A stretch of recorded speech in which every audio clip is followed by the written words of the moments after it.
Hello again, everybody, and welcome to another edition of Brown's Latest. I'm Dave, but you can call me Grizzer, and this is where we'll get you caught up on some of the latest news, the tidbits, the headlines, call them what you want, but they're all tied to our favorite team in the NFL, the Cleveland Browns, and then we give you our take on the news along the way. Thank you to everybody who's liked our previous episodes, all of you who have subscribed to the channel, everyone who gets your comments down there in the viewer comment section. Appreciate it all, not only here on YouTube, but Apple Podcasts and Spotify. Plus, we have a Facebook page. We have TikTok. We're on X at Grizzer21.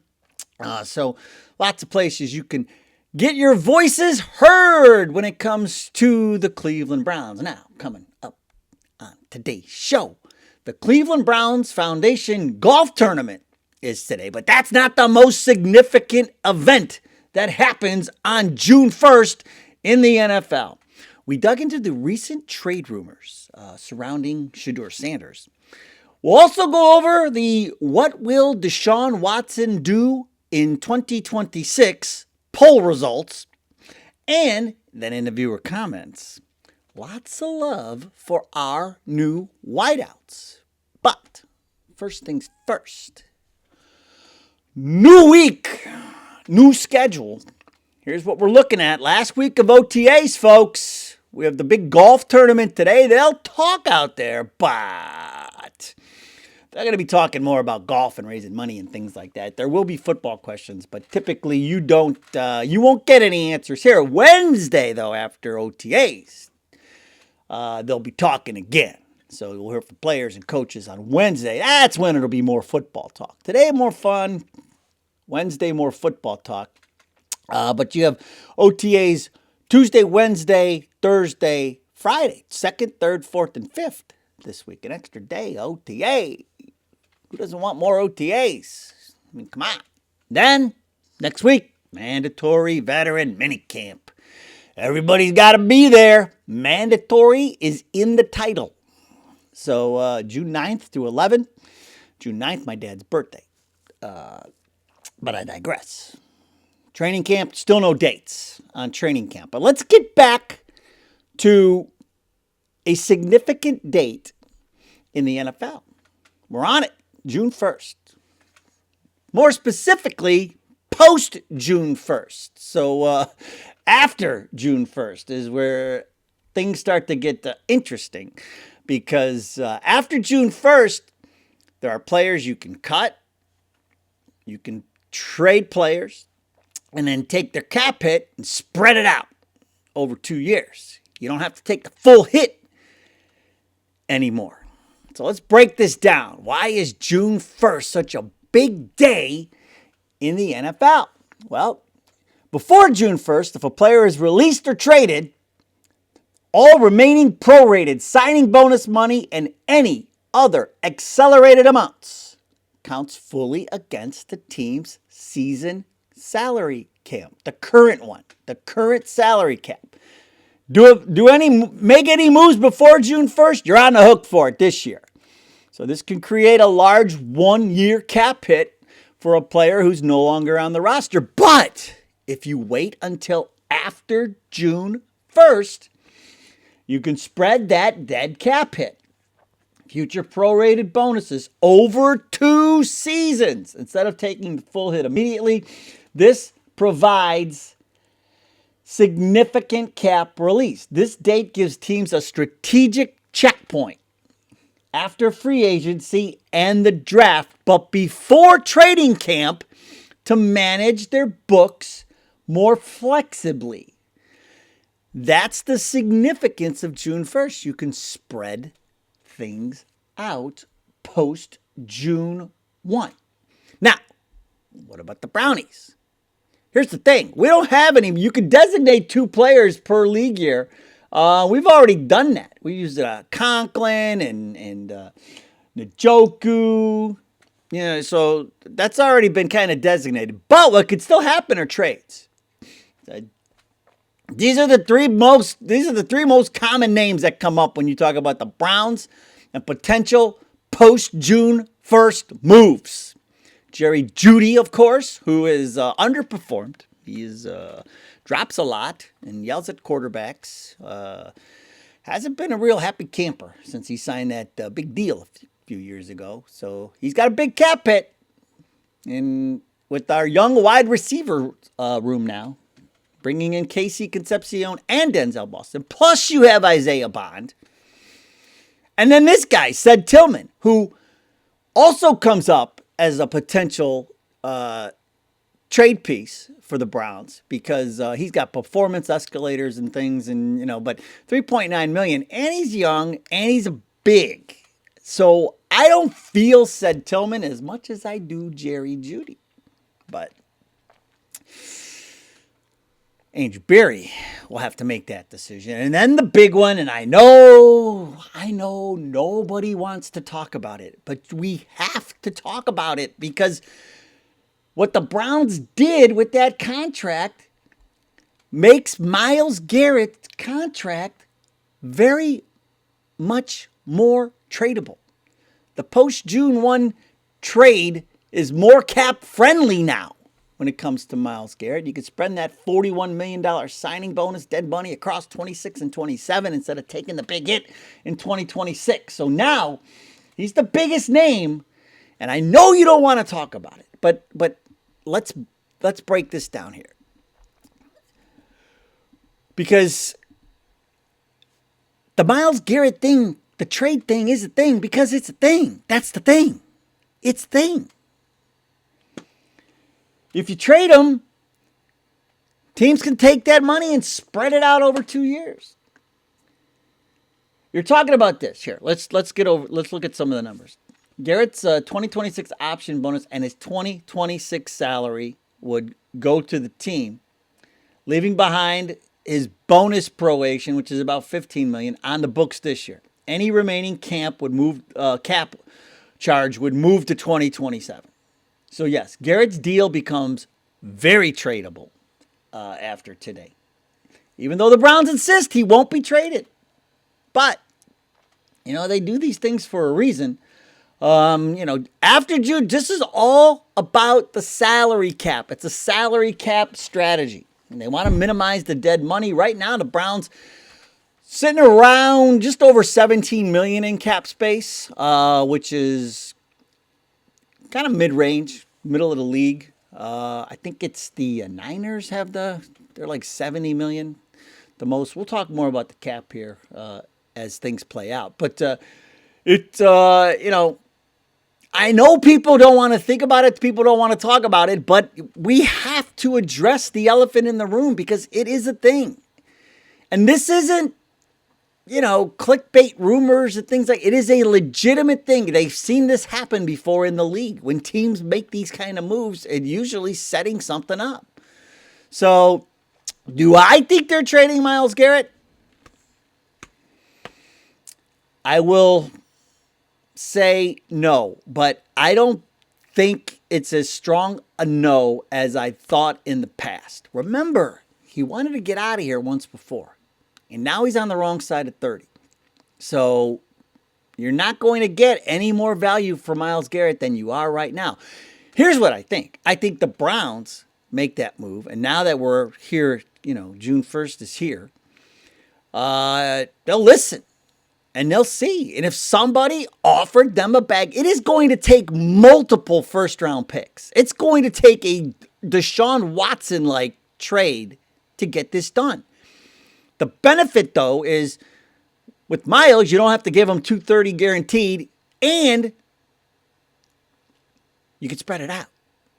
So it is it's a much better looking deal for anybody who wants to come in. So if you give up multiple first round picks for him, people might not blame you for it. If you think you're that one defensive edge away from a Super Bowl, But the thing that people, there's no way they will trade him within the division. That's not going to happen. I honestly feel it would be an NFC team if he did get traded. But those are your three biggest potential moves here after June 1st. And I feel Jerry Jeudy is the one that is the most likely to happen. Ced Tillman third on the list. Myles, I got to put it second. And so something to watch. But like I said, this isn't just crazy clickbait rumors. like this. The Shedeur trade rumors. This is all, I'm gonna let the cat out of the bag, out of the gate. I'm not burying the lead. This is people getting in the comments over the weekend. What is this about Myles? Shedeur, they're gonna trade Shedeur. What is going on? I'm hearing talk about trade. No, there's none of this that holds. The Browns are not trading Shedeur Sanders. He's on a rookie contract, and they don't know what they have yet. They got a coach now who wants to work with him, and all we keep hearing out of OTAs is how much he's improved since Monken's gotten here. I mean, they're not trading Shedeur Sanders. It's all speculative clickbait. What if? What if they traded him? And I love it because somebody's trading. Oh, they'll trade him to Pittsburgh. They're not going to trade him into the division. They're not. I mean, it's just, the Steelers have, after Rodgers, you got 2 young quarterbacks behind them, both with Ohio ties. I mean, that's not happening. The Packers also mentioned with Love over there. The Cardinals, now that makes sense. The Jets, at least those are teams that absolutely need quarterbacks and would maybe like to not use a pick on a quarterback in next year's draft. But neither do the Browns. So the Browns are not trading. This is common offseason noise. There's no strong indication from anywhere that Shedeur Sanders is on the block. So please, just don't fall for the clickbait rumors, the nonsense, the off-season nonsense. Now, how about this over the weekend? Bernie and Shedeur. Looks like they met up at the airport. So Bernie posting this on his X account and some other spots. He said, hope everyone is having a great weekend. Great spending time with the talented Shedeur Sanders, an outstanding young man with a bright future ahead. His work ethic, leadership, and commitment to excellence are what game changers are all about. Keep making a positive difference and inspiring others every day. And of course, he hashtagged it, You Matter. And of course, is this the passing of the torch? A lot of people seem to think so. When the legend hands it over to legendary. Is that what we're looking at here? Bernie hasn't been out of camp a ton. He admitted that. Remember that Yahoo Sports interview that we broke down, was that, like a month or so ago?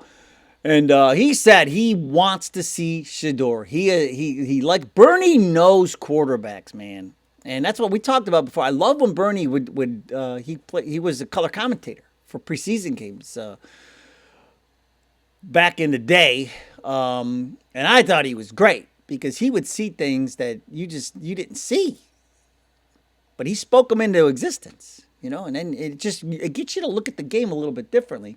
And I always say he was kind of like Tony Romo before Tony Romo was Tony Romo. Now, they want Romo to be a lot more polished, but I don't like polished Romo. I like unhinged Romo. I like Bernie because Bernie was unpolished. He was just a quarterback, one of the smartest quarterbacks to ever played a game, up in the booth. And he'd be saying, they're rolling the coverage today. He's got to go. He's got one-on-one on the right side. He's got to go. He's got to look at 83. He's got to look at 83. He's talking like a coach in the booth on the game. I loved it. I love that. And Romo, for all intents and purposes, when he first started, was the same way. And that's why I liked Romo. But they're trying to turn Romo into you hand the ball to the. They're trying to make him the refined. We don't want that. We don't need that. So. Is this the legend passing the torch to legendary in this picture? Sure looks like it. And Bernie loves him, and Bernie keeps talking about how bright his future is, and I believe Bernie. I go with Bernie. Like somebody knows something, I go with the somebodies. Well, when Bernie knows something, I go with Bernie. That's the bottom line. The guy is one of the greatest quarterback minds to ever play the game.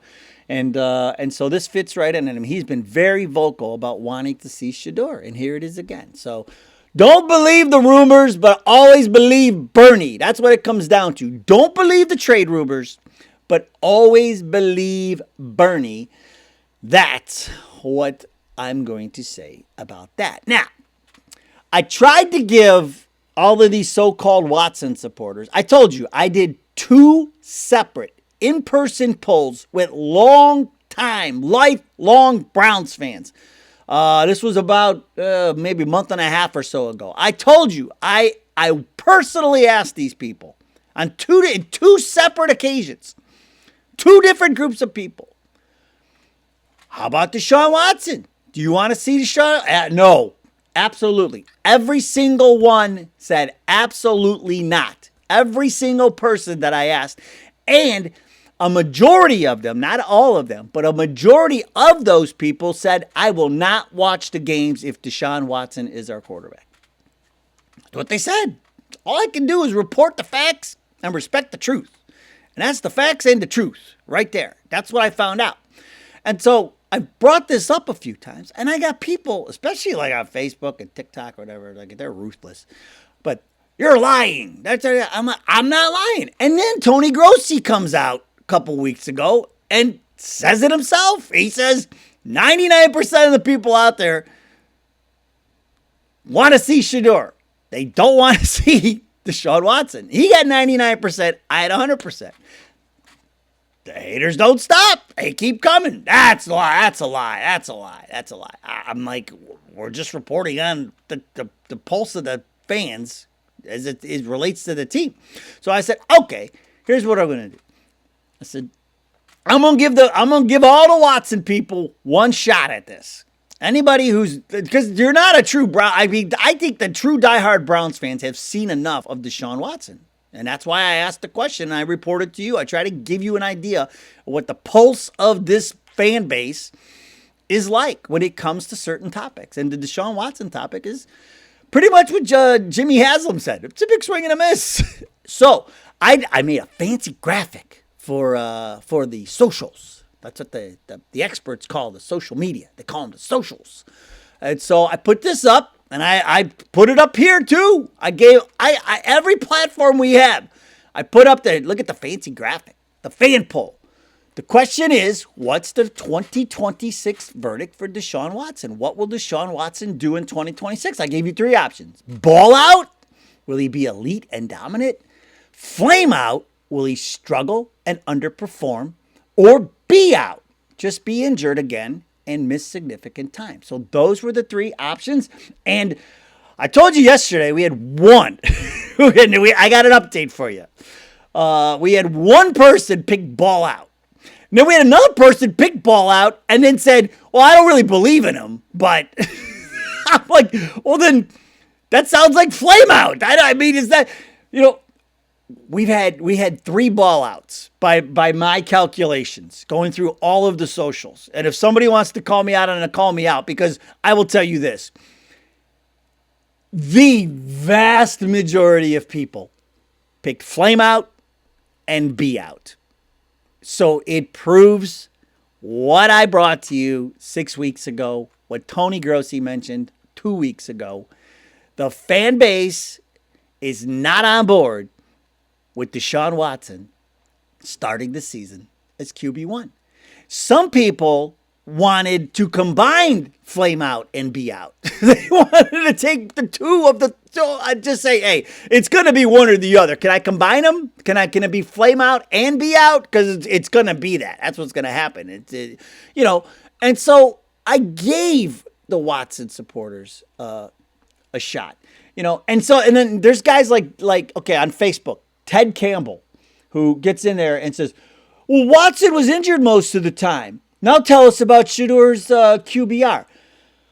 If I hear QBR one more time, I'm going to lose my mind. It is a made-up stat by ESPN. And I'm going to get more into this QBR nonsense later this week, maybe even tomorrow.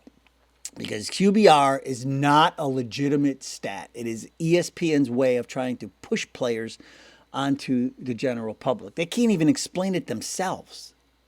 That's why everybody has a problem with it. There's no transparency. They can't even explain it. And the other thing is this. You can't compare Watson and Shedeur. People always say, oh, Watson, look at the QBR. And I'm like, stop. Because I did the research. Browns quarterbacks minimum 19 starts, which is what Deshaun has with the Browns. 19 starts. Second worst, statistically speaking, not this ESPN made up QBR nonsense, the legitimate statistics. Statistically speaking, Deshaun Watson, second worst quarterback in franchise history behind Deshaun Kaiser. And you cannot compare Deshaun Watson to Shedeur Sanders, a rookie last year who was learning on the fly and only has 7 starts. Deshaun Watson was a veteran when he got here. Made the Pro Bowl before he got here. A Pro Bowl caliber quarterback, a veteran who got here and has 19 starts and is the second worst, statistically speaking, second worst quarterback in franchise history.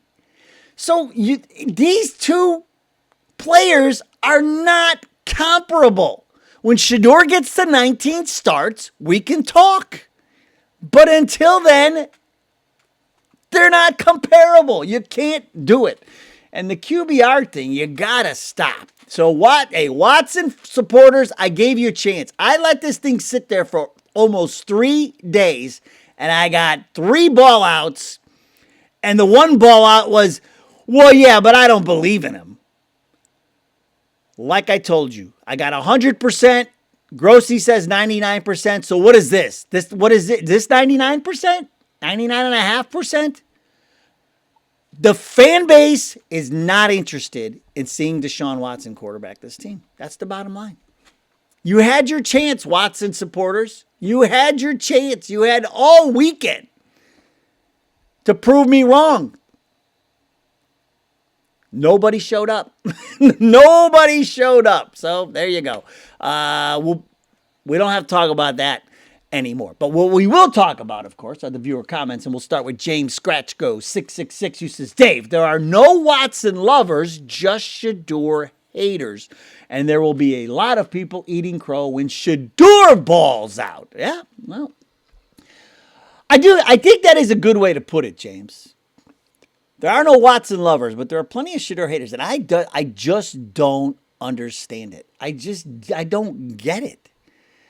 Like, the Browns are, like, if Shedeur worked out, and we just go back to what we just talked about with the cap space and all of it, like, and we talked about the other day, like, if they traded Myles Garrett and got a ton more draft picks and things like that, and they would probably get a D-end back from, what if you got a younger D-end? What if you got, like, a Thibodeau or somebody? I don't know.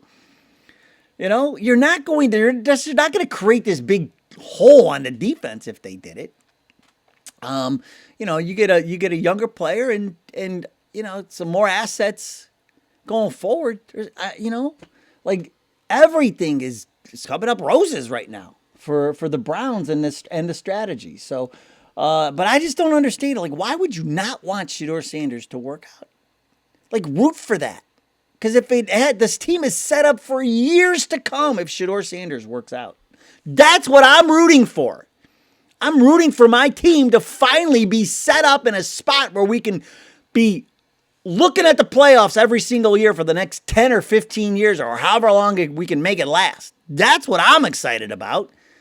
Gosh, the people on fake, oh my gosh, I've been called so many things. It's ridiculous. It is ruthless what people say to me on Facebook just because I support the idea of Shedeur Sanders being our quarterback. And it's because that is the best case scenario for the team. That is why I support that.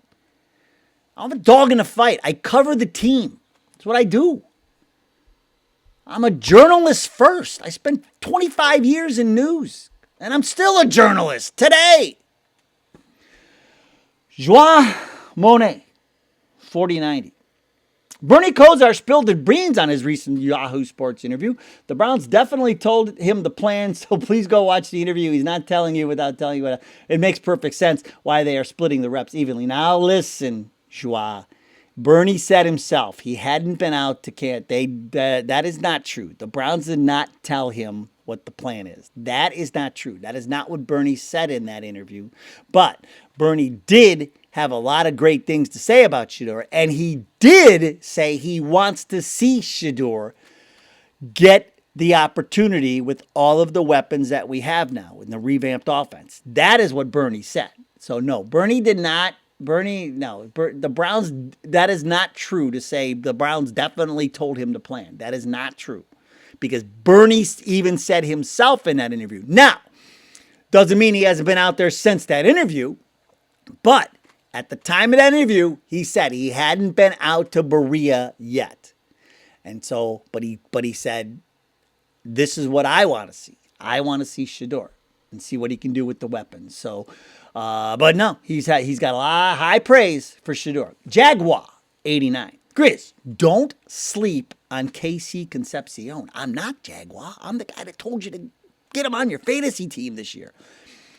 Jaguar says his capacity to separate at the line and in routes is comparable to Tyreek Hill in his prime. Barring injury, between punt, kick, and pass catching, I expect him to rack up huge yak yards and lead the team with touchdowns. Go Browns. I don't think he'll be a touchdown leader. I think he'll score some touchdowns, but the yards, for sure. Receptions, for sure. Get him in a PPR. You know, he calls himself on his X account, he calls himself, I'm a separator for the Cleveland Browns. Not wide receiver, not wide out, he calls himself a separator. We need that. We need that. That's why the Browns got him, because we got wide receivers that can't separate, Jerry Jeudy. And so, you know, you got to go out and get yourself a separator. So, Evil Kitty, which is a great handle, Evil Kitty 444-P1M, starts with great handle, ends his password, says, I watched Denzel Boston in college a lot. Wouldn't surprise me if he wins Rookie of the Year. That's what I'm saying. Both of these guys are so high. That's why I say, Jerry Jeudy, keep dropping passes at OTAs and in training camp, man. The Browns will ship him off somewhere, you know. Give him a fresh start somewhere else. I think I like Sed. I want to see Sed work out because of the contract. And he's big. That's why. I mean, I have my reasons, you know. But yeah, with Boston and Concepcion, man, both of these guys, they're going to get a heavy workload this season. Get ready for it. And Bond. Isaiah Bond, too. Don't forget about Bond. Isaiah Bond, 007. We need to come up. We need him. We can give him a number. He's 000. But no, like those three out of the gate, to me, that feels like your starting wide receiver group right there. But we'll see. Worker and Parasite. Our offensive line, more love. Love for the offense today. Our offensive line is better than Baltimore's was in 2000. Can we win the Super Bowl on our defense? I'm here to tell you, Worker and Parasite, that we can get to the Super Bowl with this team that we have right now. I mean, the only thing I sit here and I go, like Mike Hall Jr., we might need a depth piece there at defensive tackle because, man, oh man, he keeps getting hurt. But other than that, I mean, I'm pretty comfortable with where we're at. I mean, obviously, minus a Myles Garrett trade. Depends what we would get back in a Myles Garrett trade. But if you don't make any moves on the defense right now, yes. I mean, we were close last year. It was an elite defense last year. Let's make it a Super Bowl defense this year. I'm with you, Worker and Parasite. Get more. Get with 2 T's. Get more. 6057 says, Grizzer, appreciate your work. You keep it solid. Nice job on your channel art. Tuned in. Well, I appreciate that. Mr. Get. I appreciate it. That's all I try. I am a fan, yes. Don't get me wrong. But I cover the team like I covered the news and sports for the last 30 years. I mean, I've covered national championships. I've covered the Masters. I've covered Browns football. I've been a stringer for Browns football for radio. I've covered Cleveland Indians and Guardian. I covered the team when I was in radio. I still do. I color commentary, play-by-play. I look at everything, big picture. Even the team, the schools I attended, or my kids are. I know people with kids. I can't go in there biased. I go in there high-level view, unbiased opinion every single time. Journalist, I'm a fan, but journalist first. Journalist first. That's why I do this show. Actual and factual. Respect the facts. Report the facts. Respect the truth. That's what I try to do here. Actual and factual. Just like TLC said. It's actual and factual. And we will end today, speaking of good songs. William Wright, 2490, who says, no parking, baby. No parking on the dance floor. Remember I mentioned, I don't even know why I brought it up. Sometimes songs pop into my head. But no parking on the dance floor popped up. And I don't know. I had to sing it, of course. And I don't know why, but when I read it, I started thinking about the Daz Band. I dropped the bomb on me. When I don't know. That's another good one, too. I love the Daz Band.